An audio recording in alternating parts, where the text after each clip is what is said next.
Good evening. एक बार फिर से आप सबका स्वागत है। लास्ट क्लास में हम लोग वेवलेंथ, फ्रीक्वेंसी और टाइम पीरियड वगैरह पे सवाल कर चुके हैं। आज का जो क्लास होगा वो स्पेक्ट्रम पे होगा। स्पेक्ट्रम क्या है? इसका बेस्ट एग्जांपल आपके सामने रेनबो है। इंद्रधनुष जो बनता है एक बहुत अच्छा एग्जांपल है स्पेक्ट्रम का। स्पेक्ट्रम जो हम लोग पढ़ेंगे वो एटम का स्पेक्ट्रम कैसा होता है। एटम जब ट्रांजिट करता है उसमें इलेक्ट्रॉन्स, इलेक्ट्रॉन ट्रांजिट करने का क्या मतलब होता है कि इलेक्ट्रॉन्स जब अपने लोअर ऑर्बिट से हायर ऑर्बिट या हायर ऑर्बिट से लोअर ऑर्बिट में आता है तो वो किस तरह से एनर्जी आइदर इमिट करता है या एब्जॉर्ब करता है। इन सब चीज़ों को मिलाकर हम लोग क्या कहते हैं, स्पेक्ट्रम। अगर स्पेक्ट्रम की सिंपल शब्दों में बात करें कि स्पेक्ट्रम क्या है, तो स्पेक्ट्रम बेसिकली कोई इमेज को किसी पर्दे पे प्लॉट करना है। जैसे सपोज कीजिए अभी हम यहाँ हैं और मेरा कोई शैडो पीछे बन रहा है, ये भी एक स्पेक्ट्रम है। स्पेक्ट्रम का मतलब कोई इमेज को किसी पर्दे पे प्लॉट करना, ठीक है। तो जो स्पेक्ट्रम इंद्रधनुष बनता है वो कहाँ बन रहा है? हमारे एटमॉस्फेयर में। एटमॉस्फेयर में एक स्क्रीन का काम कर रहा है और उसमें वो एक इमेज प्लॉट कर रहा है। ये एक स्पेक्ट्रम है। तो शुरुआत करते हैं स्पेक्ट्रम का। लिखिए, स्पेक्ट्रम क्या होता है? स्पेक्ट्रम एक बहुत इंपॉर्टेंट टॉपिक। स्पेक्ट्रम, स्पेक्ट्रम क्या है? जब हम कोई इमेज प्लॉट करते हैं, ठीक है ना, जब किसी भी स्क्रीन पर, किसी भी पर्दे पे, किसी भी वॉल पे हम कोई इमेज प्लॉट करते हैं तो ये स्पेक्ट्रम कहलाता है। Plotting of image on any screen is called spectrum. Plotting of image on any screen is called spectrum.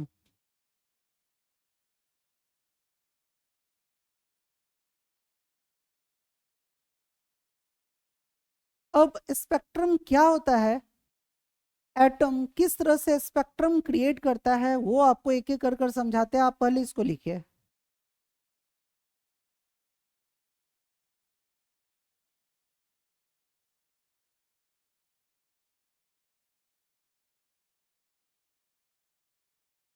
आप यहीं पे एक और चीज लिख सकते हैं कि स्पेक्ट्रम जो होता है दो तरह का होता है।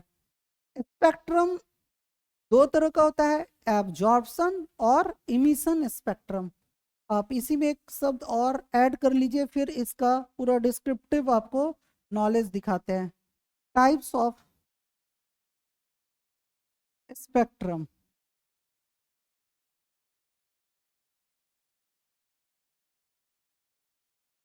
एब्जॉर्प्शन स्पेक्ट्रम,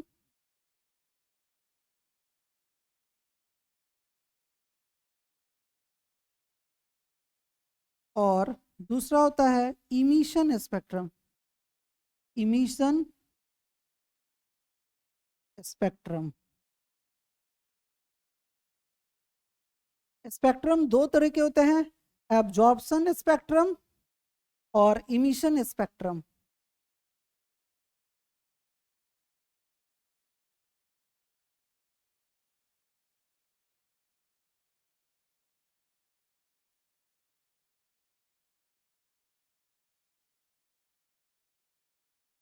हो गया सबका? नेक्स्ट हेडिंग लिखिए, atomic transition and it's spectrum. जब एटॉमिक ट्रांजिशन होता है तो वहाँ पे किस तरह से स्पेक्ट्रम क्रिएट होता है। जब कभी भी एटॉमिक ट्रांजिशन होता है तो स्पेक्ट्रम कैसे क्रिएट करते हैं हम? आप सभी कोई ध्यान से समझिए। आप सभी जानते होंगे कि एटम कैसा होता है, हॉलो स्फेरिकल बॉडी होता है और जिसके सेंटर पे क्या होता है, न्यूक्लियस लाई करता है, पॉजिटिव चार्ज होता है।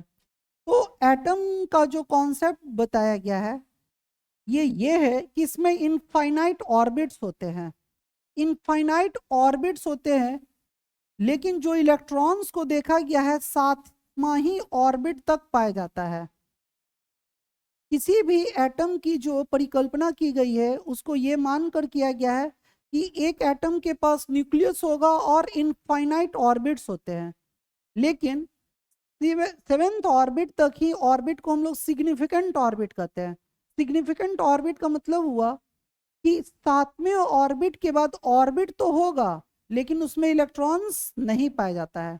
तो देखा गया कि इलेक्ट्रॉन्स मैक्सिमम 7 ऑर्बिट तक ही प्रेजेंट होता है, 1 2 3 4, ये 5, ये 6 और सपोज कीजिए ये 7। तो एक एटम के पास सिग्निफिकेंट ऑर्बिट कितना होता है, 7। आप इसका नाम कैसे रखते हैं, K L M N O P और क्यू, ठीक है ना। फर्स्ट ऑर्बिट को n1 से रिप्रेजेंट करते हैं, n2 n3 n4 n5 n6 और n7, सही है। अब जो एटम की परिकल्पना की गई है आप इस तरह से समझिए कि जो न्यूक्लियस है ना वो ग्राउंड फ्लोर की तरह है और जो 7 अलग अलग ऑर्बिट है वो अलग अलग तल्ले की तरह है, मतलब एटम एक 7 मंजिले मकान की तरह है। और इन ऑर्बिट्स में कौन रहता है, तो इलेक्ट्रॉन्स पाए जाते हैं।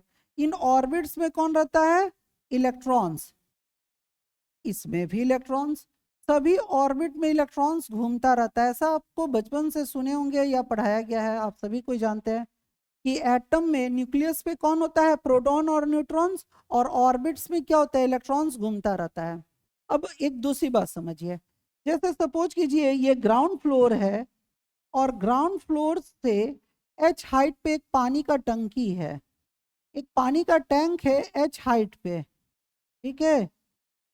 और इसमें सपोज कीजिए पानी भरा हुआ है, पानी सपोज कीजिए 1000 kg है, पानी का वेट 1000 kg है, h हाइट पे है।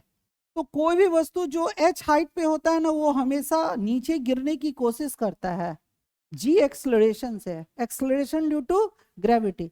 जैसे ये पेन है, ये तब तक हम पकड़े हुए तब तक ये ऊपर होगा और नहीं तो ये नीचे गिरेगा, क्यों, एक्सलरेशन ड्यू टू ग्रेविटी की वजह से।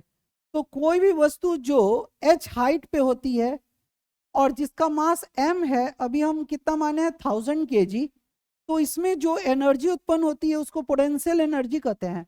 हाइट के वजह से किसी भी वस्तु में जो एनर्जी आती है ना उसको क्या कहते हैं, पोटेंशियल एनर्जी। तो पोटेंशियल एनर्जी यहाँ पे कितना होगा, mgh के बराबर। पोटेंशियल एनर्जी हमेशा कितने के बराबर होता है, mgh के बराबर। तो पानी जब h हाइट पे है तो उसकी पोटेंशियल एनर्जी कितनी है, mgh। सपोज कीजिए यहाँ से कोई छेद कर दिया और पानी नीचे गिरना शुरू कर दिया, ठीक है ना। कोई कहा कि यहाँ पे अब ग्राउंड पे पोटेंशियल एनर्जी कितनी होगी, तो कितना हो जाएगा, 0, क्योंकि हाइट 0 हो गया। यानी जब पानी h हाइट पे था तो उसके साथ बहुत सारा एनर्जी थी पोटेंशियल एनर्जी के रूप में mgh, लेकिन जैसे ही पानी नीचे गिरता है तो उसकी एनर्जी कहाँ चली गई, 0 हो गई। तो उसकी एनर्जी कहाँ गया, सपोज कीजिए यहाँ पानी 1000 kg था तो m का वैल्यू कितना हो गया, 1000 जी 9.8 लेते हैं मीटर पर सेकंड स्क्वायर, या हम 10 भी लेते हैं। अगर सपोज कीजिए हाइट भी 100 मीटर का है तो तकरीबन कितना हो गया, 3 2 5 और 1 6, 10⁻6 जूल, ठीक है ना। सपोज कीजिए 1000 kg पानी है, h हम कितना लिए, 100 मीटर या किलोमीटर ले लीजिए क्योंकि सब ऐसा यूनिट में है। तो यहाँ पे जो हमारा एनर्जी कितना आ रहा है, 10⁻6 जूल। और जैसे ही जमीन पे पानी गिरा तो एनर्जी 0 हो गई क्योंकि हाँ हाइट नहीं है, तो एनर्जी कहाँ गई, तो बचपन से सुने होंगे कि एनर्जी एक रूप से दूसरे रूप में बदलता है। जितनी पोटेंशियल एनर्जी थी ना, वो वेव बनकर वातावरण में लिबरेट्स कर जाएगा। यहाँ की जो टोटल एनर्जी थी, इस तरह से वेव बनकर वातावरण में लिबरेट कर जाएगा। किस रूप में? काइनेटिक एनर्जी के रूप में। तो पोटेंशियल एनर्जी जो h हाइट पे थी 10⁻⁶, वो जमीन पे आकर 0 हो गई, क्योंकि उसकी सारी एनर्जी कहाँ चली गई? काइनेटिक एनर्जी बनकर निकल गई। कहाँ? वातावरण में। ये इमिशन ऑफ एनर्जी है। जब कोई एनर्जी हाई टू लो आता है, देखो जब एनर्जी हाई टू लो, यहाँ पे 10⁻⁶ था, यहाँ 0 हो गया, तो एनर्जी वातावरण में इमिट कर गई। कहाँ गई? 10⁻⁶ से 0। तो एनर्जी का इसको कहते हैं इमिशन। जब कभी भी कोई वस्तु हाई से लो आता है, तो वहां पे एनर्जी क्या होता है? इमिट होता है। और जब नीचे से ऊपर जाता है, तो एनर्जी का एब्जॉर्प्शन होता है। तो यहाँ पे ये जो वेव तरंग निकला इस इमिशन के दरमियान, सपोज करो ये अगर लाइटफुल होता, ये हम ट्रांजिशन जो है, एनर्जी का जो ट्रांजिशन है, एक डार्क कमरे में कर रहे होते, और ये जो वेव है अगर लाइटफुल होता, तो किसी पर्दे पे ये हमको एब्जॉर्ब होता। This is called emission spectrum. जब कोई वेव, ठीक है ना, हाई टू लो आता है, यानी मतलब हाई टू लो मतलब जब एनर्जी ज्यादा था, अब एनर्जी कम हो गया, तो एनर्जी क्या करेंगे? इसको इमिट कर दिया।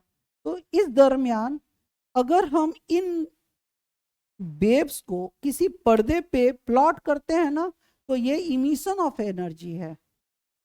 लेकिन सपोज करो जब पानी नीचे से हम ऊपर, हमको कोई इस टंकी में पानी भरना, अपने घर में टंकी है और पानी भरना है, हमको बाल्टी से ले जाकर भरना है।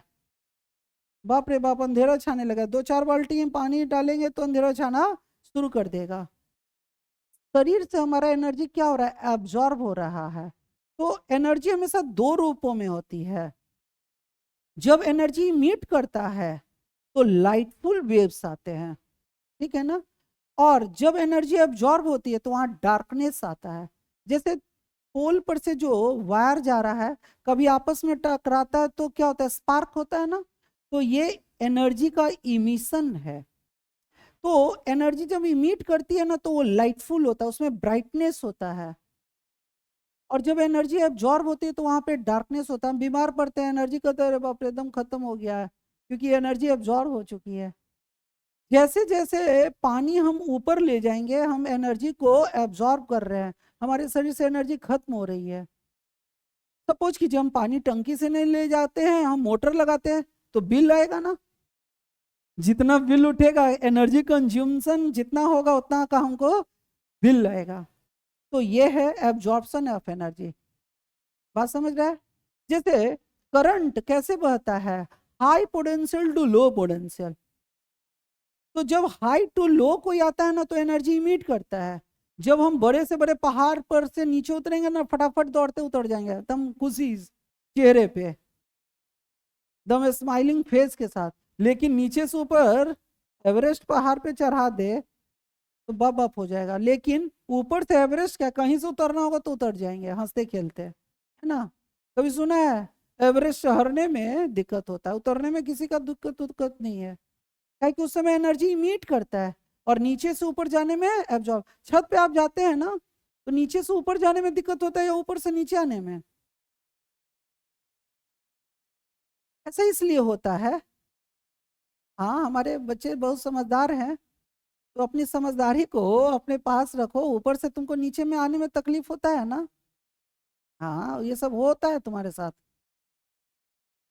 ये केवल किसी और को बताना नहीं कि मेरे साथ ये भी होता है, कि छत पर से नीचे उतरते हैं तो दिक्कत होता है, और नीचे से ऊपर जाते हो तो बड़ा मजा आता होगा। ये सब होता है, उस समय और होगा, फिर सब सही हो जाएगा। बात समझ गए? नीचे जब ऊपर से पानी नीचे आएगा, ऐसा क्यों होता है? क्योंकि यहाँ की पोटेंशियल एनर्जी ज्यादा थी और यहाँ की कम हो गई। ऐसा हाइट चेंज होने से होता है, तो एनर्जी इमिट करता है। यहाँ पे एनर्जी 10⁻⁶ और यहाँ 0, तो एनर्जी कहाँ गई? वो वातावरण में वेव बनकर निकल गया। जैसे अभी हम जितना खा पी के आए थे, मेरी जितनी पोटेंशियल एनर्जी थी, जैसे जैसे हम बोल रहे हैं ये वेव बनकर वातावरण में साउंड के रूप में क्या हो रहा है, बर्बाद हो रहा है। हम थक रहे हैं, एनर्जी मेरे से इमिट कर रही है, किस रूप में, साउंड के रूप में। बात समझ में आ रहा है? अब देखो, जैसे कि अभी हम बताए कि ये न्यूक्लियस है, और सपोज अगर कोई इलेक्ट्रॉन पहले ऑर्बिट में है, पहले ऑर्बिट में, तो यहां की एनर्जी कितनी होगी, mgh1। अगर वही इलेक्ट्रॉन सपोज कीजिए थर्ड ऑर्बिट में है, तो इसकी एनर्जी कितनी हो जाएगी, mgh3। मास ऑफ इलेक्ट्रॉन तो सब जगह सेम रहेगा। सपोज कीजिए हम 70 साल के कहते हैं, 70 केजी के मान लीजिए, हम एक तल्ला पे रहे या 20 तल्ला पे चले जाए, तो मेरा वेट नहीं ना चेंज हो जाएगा, मेरा हाइट चेंज होगा। अगर वही इलेक्ट्रॉन 7वां ऑर्बिट में है, तो यहाँ की पोटेंशियल एनर्जी कितनी होगी, mgh7। अगर इलेक्ट्रॉन छठा ऑर्बिट में होगा, तो यहाँ की एनर्जी कितनी होगी, mgh6। यानी एटम की जो कॉन्सेप्ट बनाई गई है, इस आधार पे बनाया गया है कि एटम में जो इलेक्ट्रॉन होंगे उसका डिस्ट्रीब्यूशन इस आधार पे होगा कि जिसकी पोटेंशियल एनर्जी सबसे कम होगी वो फर्स्ट ऑर्बिट में होगा, और जिसकी पोटेंशियल एनर्जी सबसे ज्यादा होगी कहाँ होगा, 7वें ऑर्बिट में। ठीक है ना? तो सबसे पहले बात हम जितना भी तक समझे ये लिखते हैं कि किसी भी एटम में जो इलेक्ट्रॉन्स का डिस्ट्रीब्यूशन होता है पोटेंशियल एनर्जी के इंक्रीजिंग ऑर्डर के आधार पे है। जिस इलेक्ट्रॉन की पोटेंशियल एनर्जी सबसे कम होगी वो फर्स्ट ऑर्बिट में होगा, और जिसकी एनर्जी सबसे ज्यादा होगी वो कहाँ होगा, 7वें ऑर्बिट में। बात समझ में आ रहा है? तो आप इनको ड्रॉ कीजिए और एक एक कर कर हम जो लिखाते लिखे। Distribution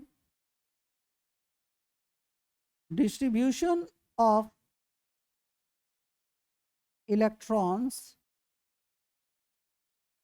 in any atom is placed according to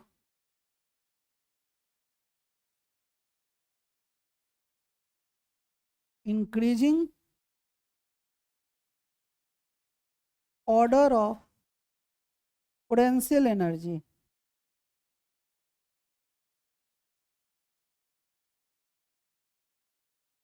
किसी भी एटम में जो इलेक्ट्रॉन का डिस्ट्रीब्यूशन किया गया है वो increasing order of potential energy के आधार पे। लिखिए इसको।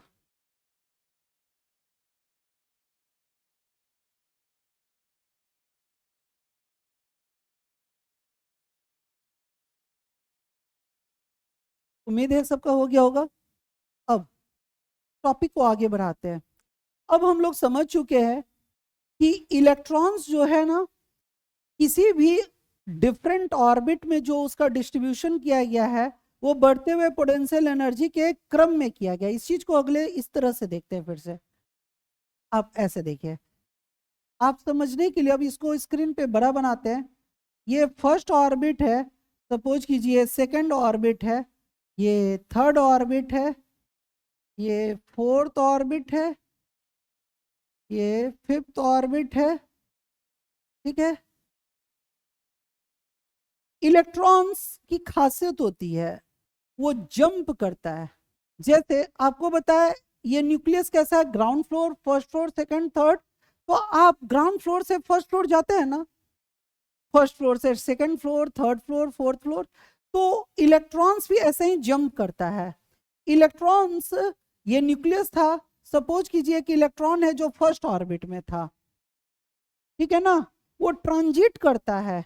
अब ये क्यों ट्रांजिट करता है? जो फर्स्ट ऑर्बिट में इलेक्ट्रॉन है वो सेकंड में जाना पसंद करता है, थर्ड में, फोर्थ में, फिफ्थ में ऊपर की ओर जाना करता है। और उसी तरह अगर हम 7 तल्ले पे चल गए तो नीचे भी तो उतरते हैं। तो इलेक्ट्रॉन लोअर ऑर्बिट से हायर ऑर्बिट की ओर जाता है और हायर ऑर्बिट से लोअर ऑर्बिट की ओर आता है। सपोज कीजिए ये कैसे होता है, सपोज कीजिए अभी अभी बेंच पे बैठे हुए हैं और एक सिलेंडर आपके नीचे सुलगा दे कोई, तो क्या करेंगे, बैठे रहेंगे, भड़ाम सा जंप करेंगे। तो इलेक्ट्रॉन्स के साथ भी ऐसे ही होता है। इलेक्ट्रॉन्स है ना, लोअर ऑर्बिट से हायर ऑर्बिट में जाने के लिए क्या करता है, जंप करता है। जैसे देखिए यहाँ पे एक इलेक्ट्रॉन था जो भी कहाँ पे है, फर्स्ट ऑर्बिट में। सपोज कीजिए इसको सेकेंड ऑर्बिट में, इसके साथ कई पॉसिबिलिटी है, या तो थर्ड ऑर्बिट में जा सकता है, या तो फोर्थ में जा सकता है, या तो फिफ्थ, तो ऑन। और भी हम इसको बढ़ा सकते हैं, इधर देखिए, जैसे हम साथ ही लेते हैं इसको, 5 तक हुआ था ना, ये सपोज कीजिए छठा ऑर्बिट है और ये 7वां ऑर्बिट है। तो एक इलेक्ट्रॉन्स के पास कितनी पॉसिबिलिटी होती है, फर्स्ट ऑर्बिट से सेकंड, थर्ड, फोर्थ, फिफ्थ, या तो सिक्स्थ, या तो सेवेंथ में जाने की पॉसिबिलिटी होती है। अब यहां पे एनर्जी कितना था, mgh1, यहां पे एनर्जी कितनी हो जाएगी, mgh2, यहाँ पे एनर्जी हो जाएगी mgh3, यहाँ पे mgh4, और सो ऑन। यहाँ पे सबसे लास्ट अगर ये 7वां ऑर्बिट है तो mgh7। तो इसको जंप, जैसे जब हम ऊपर जाते हैं ना, तो इसको एनर्जी देना पड़ा होगा, ये समथिंग एनर्जी एब्जॉर्ब किया होगा। जैसे हम छत पर ऊपर की ओर जाएंगे तो हमारे शरीर में जितनी भी एनर्जी है वो कंज्यूम होगी ना। देखो यहां अगर पहला ऑर्बिट में था तो एनर्जी mgh1 था, और यहां आ गया तो mgh2 हो गया, एनर्जी बढ़ गया ना। यानी कहीं से ये एनर्जी को एब्जॉर्ब किया होगा वेव के रूप में। एनर्जी क्या है, तरंग है। हम जैसे भी बोल रहे हैं ना, साउंड के रूप में मेरी एनर्जी निकल रही है। तो पहला जब जंप लगाया होगा फर्स्ट ऑर्बिट से सेकंड ऑर्बिट, तो जंप करने, जैसे कोई हमारे पास गेंद है, हम कस के मारेंगे तो उतना उछलेगा ना, और कस के मारेंगे तो और उछलेगा। वो जितना एनर्जी एब्जॉर्ब करेगा उतना ऊपर उछलेगा। उसी तरह अगर कोई इलेक्ट्रॉन जिसकी एनर्जी mgh1 है, उसको mgh2 ऑर्बिट में जाना है, सेकेंड ऑर्बिट में, तो something amount of energy absorb करेगा। उसी तरह जब दूसरा से तीसरा में जाता है तब और एनर्जी एब्जॉर्ब करेगा। जितना बड़ा उसको जंप लगाना है उतना ज्यादा एनर्जी एब्जॉर्ब करेगा।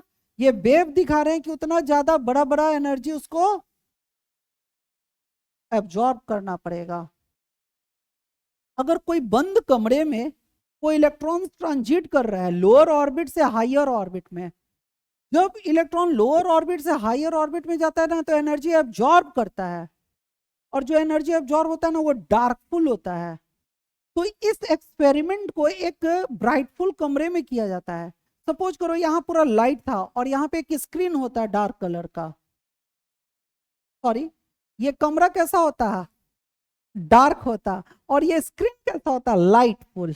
तो यहाँ पे हमको 7 तरंग दिखता, वेव, एक जिसका वेवलेंथ सबसे छोटा होता, और जैसे जैसे हम ऊपर की ओर जाते तो वेवलेंथ बड़ा होते जाता, एनर्जी ज्यादा एब्जॉर्ब होगा। ये क्या कहलाता है, एब्जॉर्प्शन स्पेक्ट्रम। इस तरह से हमको 7 अलग अलग वेव्स दिखेंगे, क्योंकि ये जो लाइन होगा ना डार्क होता है। जितना ज्यादा एनर्जी, इसमें एनर्जी सबसे ज्यादा एब्जॉर्ब हुआ है, तो ये लाइन सबसे ज्यादा काला होगा, और सबसे कम डार्कनेस कौन रखेगा, ये वाला, क्योंकि यहाँ पे एनर्जी कम एब्जॉर्ब हुआ है। इसको बोलते हैं एब्जॉर्प्शन स्पेक्ट्रम।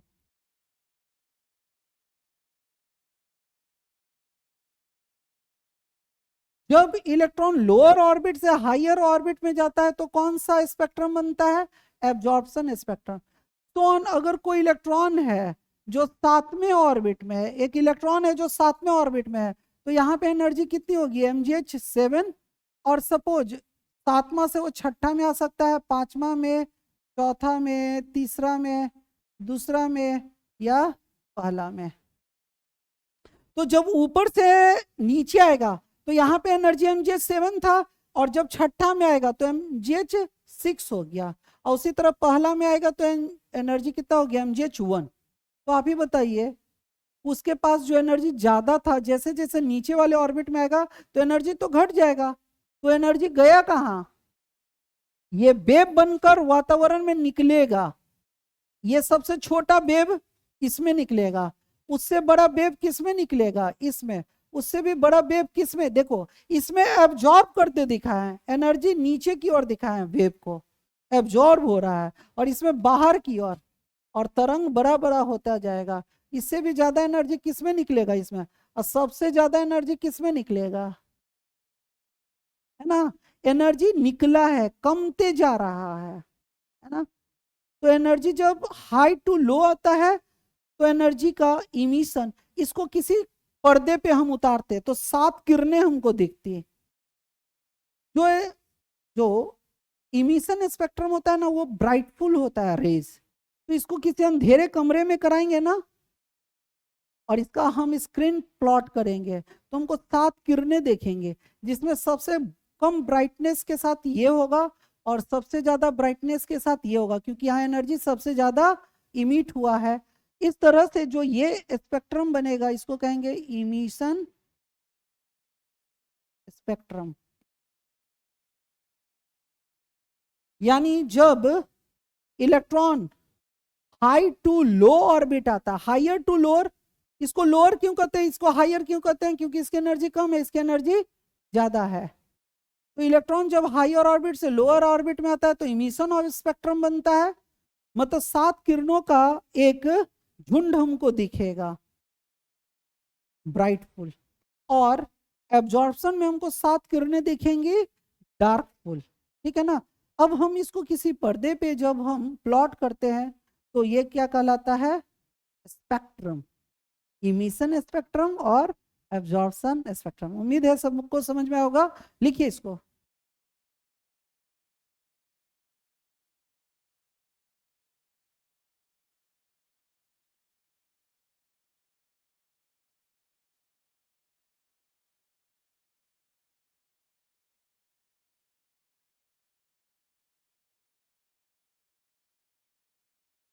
इसको absorption, P P absorption spectrum.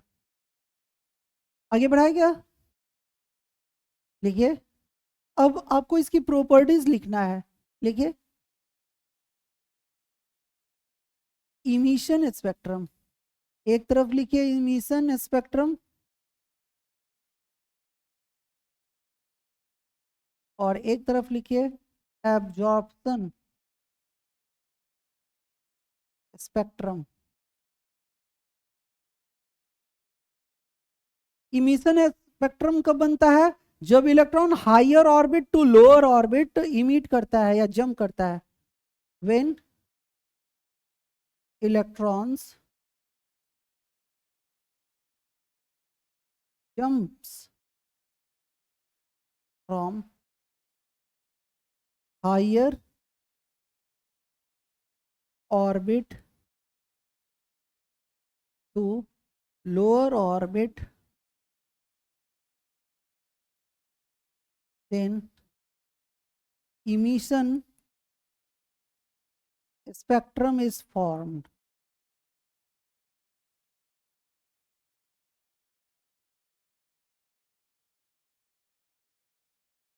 Emission spectrum कब बनता है, जब electron higher orbit to lower orbit jump करता है, और एब्जॉर्प्शन जब lower orbit to higher orbit jump करता है इलेक्ट्रॉन।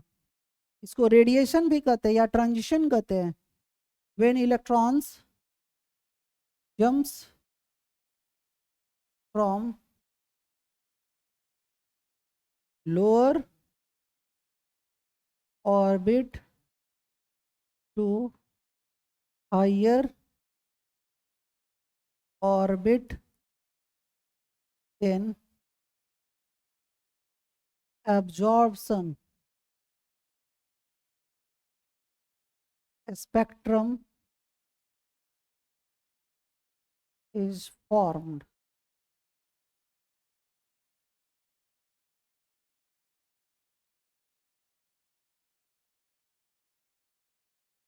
इमिशन स्पेक्ट्रम के दरमियान ब्राइटफुल वेव्स निकलते हैं, ठीक है ना, और एब्जॉर्प्शन के दरमियान जो वेव होते हैं ना, वो डार्क होते हैं, क्योंकि एनर्जी 2 रूपों में होता है, ब्राइटनेस के साथ और डार्कनेस के साथ।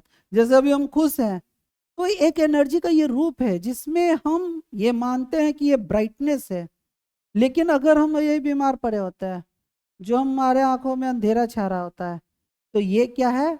एब्जॉर्प्शन। ठीक है।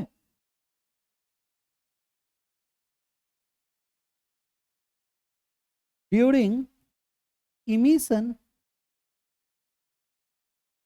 जैसे दो वायर आपस में टकराता है पोल पर, तो जो स्पार्क होता है वो एनर्जी का कौन सा रूप हुआ? Emission. During emission, bright full image is formed.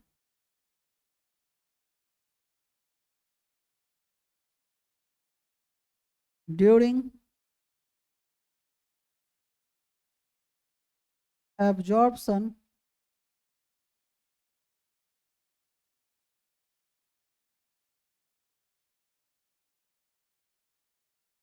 Dark image is formed.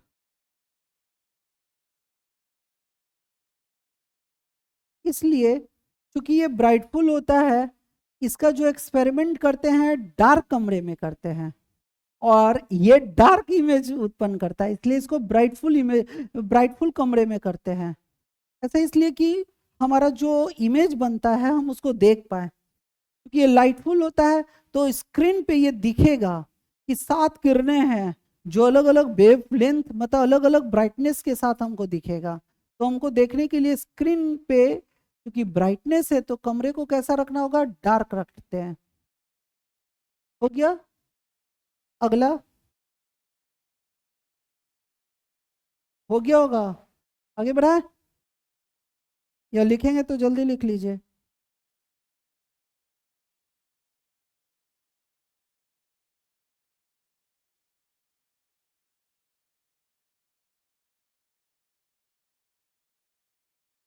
Next लिखिए। Third difference, it performs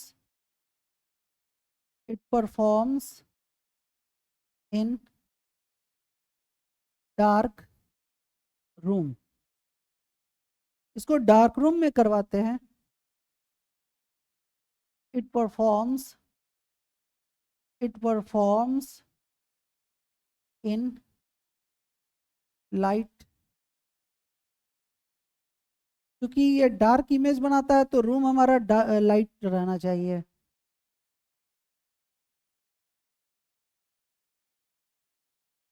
emission के दरमियान, इमिशन के दरमियान, पहले आप इतना लिख लीजिए पॉइंट।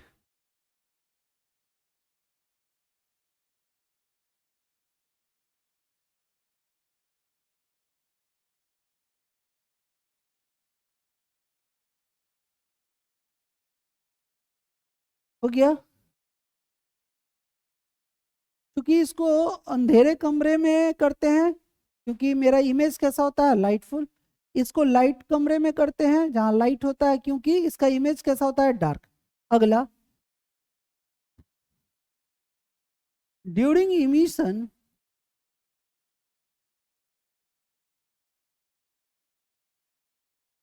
अच्छा जब आप वेव वगैरह पढ़ेंगे फिजिक्स में या एनर्जी के बारे में जानेंगे, तो एनर्जी या वेव दो रूपों में होता है, एक को बोलते हैं कंटिन्यूअस और एक को बोलते हैं डिसकंटिन्यूअस।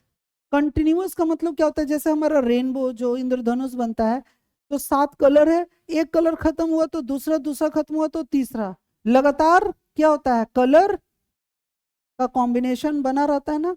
तो ये कंटिन्यूअस स्पेक्ट्रम है। लेकिन सपोज कीजिए एक कलर है, फिर कोई गैप हो गया, फिर कोई दूसरा कलर, फिर कोई दूसरा कलर, अलग अलग गैप के बाद दिख रहा है, तो ये कैसा होगा? डिसकंटिन्यूअस। तो इमिशन स्पेक्ट्रम में कंटिन्यूअस और डिसकंटिन्यूअस वेव बनते हैं, लेकिन इसमें हमेशा कैसा बनता है? डिसकंटिन्यूअस। मान लीजिए कंटिन्यूअस और डिसकंटिन्यूअस ऐसा नहीं समझ में आता है, तो कंटिन्यूअस का मतलब होता है जिसमें हम इजिली, जैसे अभी ये लाइट वेव है, हम इसमें आपको इजीली देख पा रहे हैं ना, आपको देख पा रहे हैं ना इजीली, तो ये कंटिन्यूअस वेव कहलाएगा, जिसमें कोई किसी को इजीली एब्जॉर्ब कर पाता है। जैसे ये लाइट है ना, लाइट, ये ट्यूबलाइट से लाइट आ रही है ना, तो ये क्या होगा? Continuous spectrum. लेकिन यहाँ पे अगर ये डिस्को होता रहता तो डिस्को में जो लाइट चलता है तो उसमें हमको देखने में क्या होता, बहुत दिक्कत होता। या सूर्य की तीक्ष्ण किरणें पड़ रही हैं, ऊपर देखे तो अल्ट्रावायलेट जो रेज है, अल्ट्रावायलेट रेज बहुत तीक्ष्ण होता है, हमको देखने में बहुत, तुरंत आंख हटा लेंगे। तो ये एक डिसकंटिन्यूअस स्पेक्ट्रम है या वेव कहलाएगा। बात समझ में आ रहा है? कंटिन्यूअस का सिंपल मतलब क्या हुआ, जिसमें कि हम कोई इमेज को इजीली देख पाते हैं, और जहां दिक्कत होगा वो डिसकंटिन्यूअस होता है। During emission continuous and discontinuous both waves are formed.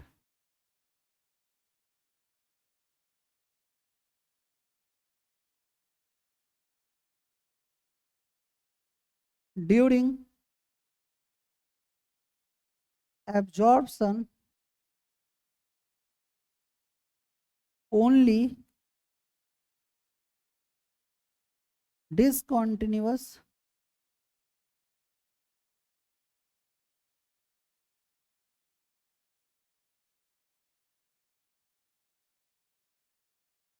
waves are formed. चलिए इसको लिखे।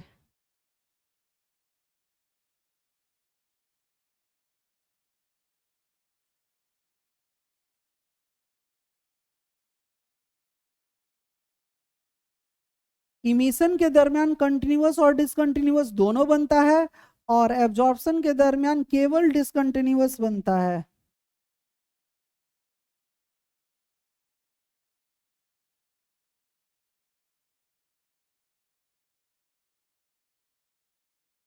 ठीक है, ये था डिफरेंस बिटवीन कंटिन्यूअस और डिसकंटिन्यूअस वेव। अब अगला हेडिंग लिखिए, कॉन्टिन्यूअस वेव क्या होता है। आगे हटाए, उम्मीद है यहां तक सबको समझ में आ गया होगा। नेक्स्ट, कॉन्टिन्यूअस वेव क्या होता है।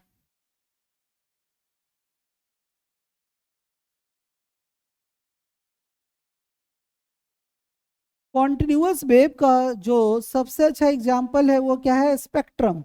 जो हमारा स्पेक्ट्रम बनता है इंद्रधनुष, एक कॉन्टिन्यूअस स्पेक्ट्रम है। तो आपको बचपन से समझाया गया होगा। देखिए, एक प्रिज्म होता है, ये एक प्रिज्म है। जब किसी प्रिज्म से कोई ऑर्डिनरी लाइट पास करती है, ऑर्डिनरी लाइट किसको कहते हैं, ये जिसमें कि जैसे ट्यूबलाइट से जो वेव निकल रहा है, रेज निकल रही है, एक ऑर्डिनरी वेव कहलाता है। ऑर्डिनरी वेव जिसमें कोई चीज इजीली विजिबल हो, या व्हाइट लाइट को हम लोग क्या कहते हैं, ऑर्डिनरी लाइट। ऑर्डिनरी लाइट या व्हाइट लाइट। हम एक व्हाइट लाइट लिए और इसको किसी निकोल प्रिज्म से पास कराते हैं। जब किसी ऑर्डिनरी लाइट को निकोल प्रिज्म से पास कराते हैं तो हम देखते हैं कि जो रेज जा रही होती है वो स्लाइटली बेंड करता है बेस की तरफ। जो ऊपर की ओर जाना था स्लाइटली बेंड करेगा। और सपोज कीजिए यहाँ पे कि हम स्क्रीन लगाए हुए हैं, एक स्क्रीन पर्दा लगा हुआ है, ठीक है ना। तो देखते हैं कि जैसे ही कोई ऑर्डिनरी लाइट किसी निकोल प्रिज्म से पास करती है तो सबसे पहले जहां से इंटर करता है वो थोड़ा स्लाइटली बेंड करता है, और जब सरफेस को छोड़ता है प्रिज्म को तो यहाँ से वो मतलब वेव जो है ना वो 7 अलग अलग किरणों में टूटना शुरू करता है, कुछ इस तरह। और सभी इंक्लाइन किधर होंगे, बेस की ओर। ये बेस हुआ ना तो नीचे झुकता हुआ, जैसे ये यहाँ से जब निकलेगा तो 7 किरणों में टूट जाएगा। 2 3 4 5 6 और सपोज कीजिए 7। ये सब का ओरिजिन यहाँ पे था अच्छे से। तो जब कोई ऑर्डिनरी लाइट किसी प्रिज्म से पास करती है तो हमेशा वो बेंड किधर करता है, झुकता है बेस के तरफ, मतलब ऊपर नहीं झुका, किधर, नीचे। और यहाँ पे हम एक स्क्रीन लगाए हुए थे तो देखते हैं कि जो सबसे ऊपर किरण है वो इस तरह से ROY GB आई बी, इसको हम विवगोर भी बोलते हैं।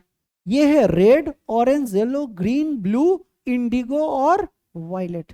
चलिए इसको लिखिए,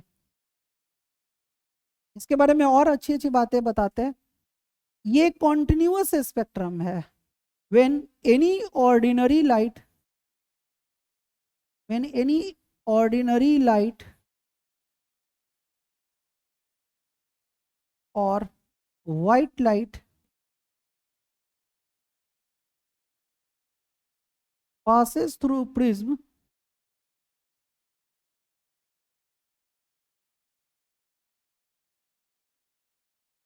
Nicole prism, then it split into 7 different continuous wave.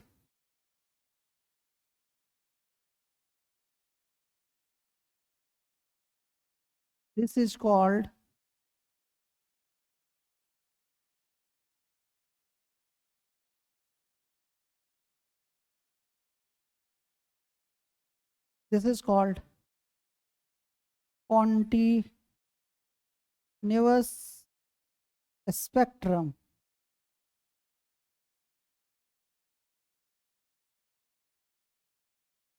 Example of continuous spectrum is rainbow. ये क्या है? रेनबो के नाम से हम जानते हैं। जब बारिश होती है तो आसमान में पानी की बूंदें प्रिज्म का काम करती है, और जो हमारा एटमॉस्फेयर होता है स्क्रीन का काम करता है, और हमको रेनबो एब्जॉर्ब होता है। Example of continuous spectrum is rainbow. Rainbow बहुत अच्छा एक एग्जाम्पल है कॉन्टिन्यूअस स्पेक्ट्रम का।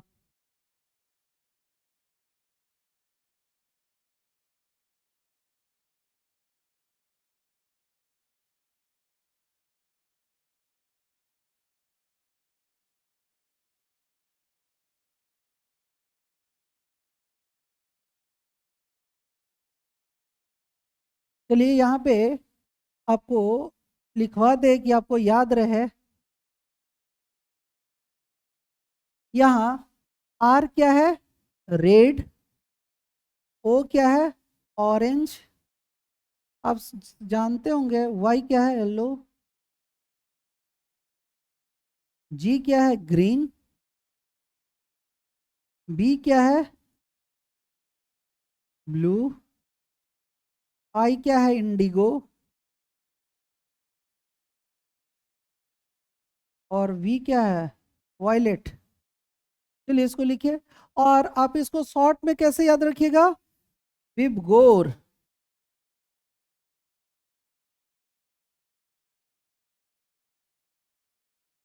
लिखिए इसको।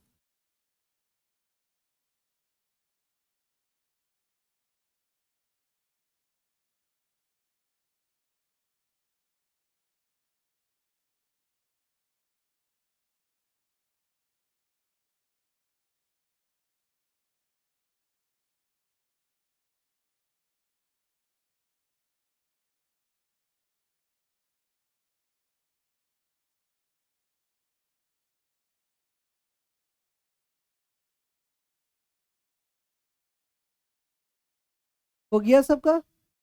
अब जो ऑर्डिनरी लाइट रेनबो जो बनाती है वो एक विजिबल स्पेक्ट्रम है।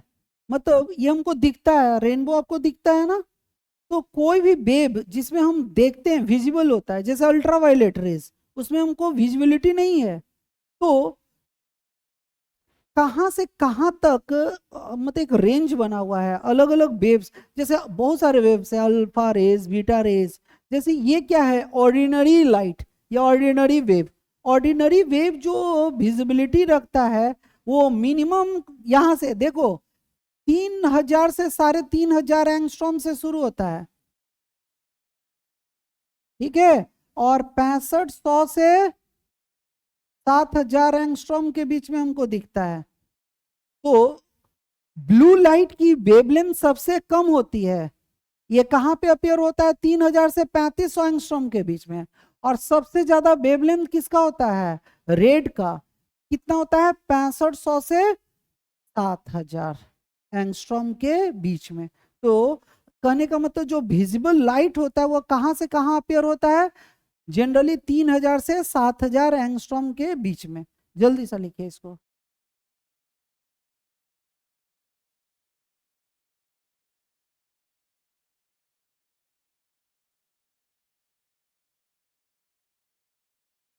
हम्म सबसे कम वेवलेंथ किसका होता है? वायलेट का। और सबसे ज्यादा वेवलेंथ किसका होता है? रेड का। लास्ट क्लास में हम लोग पढ़े थे एनर्जी और वेवलेंथ में क्या रिलेशन है। तो एनर्जी इक्वल टू होता है एससी बाय लेमडा, यानी एनर्जी इनवर्सली रिलेशन रखता है किससे? वेवलेंथ से। जिसका वेवलेंथ ज्यादा होगा एनर्जी कम होगा, और जिसका वेवलेंथ कम होगा उसकी एनर्जी ज्यादा होगा, है ना। तो आपसे पूछेगा कि विवगोर में सबसे ज्यादा एनर्जी किसकी होती है? तो यहाँ पे नीचे वाला जैसे जैसे जाएंगे तो एनर्जी क्या होगा? मैक्सिमम, क्योंकि वेवलेंथ कम है। जिसका वेवलेंथ कम होगा तो एनर्जी ज्यादा होगी। और सबसे कम एनर्जी किसकी होती है? तो रेड की। लिखिए, मिनिमम एनर्जी किसकी होगी? रेड की। और सबसे ज्यादा एनर्जी किसकी होगी? वायलेट की।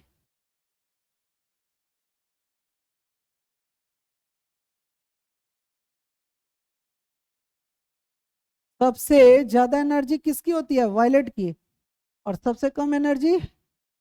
तो कोई पूछा क्यों? क्योंकि एनर्जी और वेवलेंथ का क्या है? इनवर्सली रिलेशन है। ये था हमारा कंटिन्यूअस स्पेक्ट्रम। अगले क्लास में हम लोग डिसकंटिन्यूअस स्पेक्ट्रम करेंगे। जो डिसकंटिन्यूअस स्पेक्ट्रम होता है उसकी कहानी बिल्कुल अलग ही है, वो बहुत सारा समय लेगा हमारा, तो उसको हम लोग एक सेपरेट क्लास में करेंगे। आज के लिए बहुत बहुत धन्यवाद। उम्मीद है आज का क्लास आप सबको पसंद आया होगा।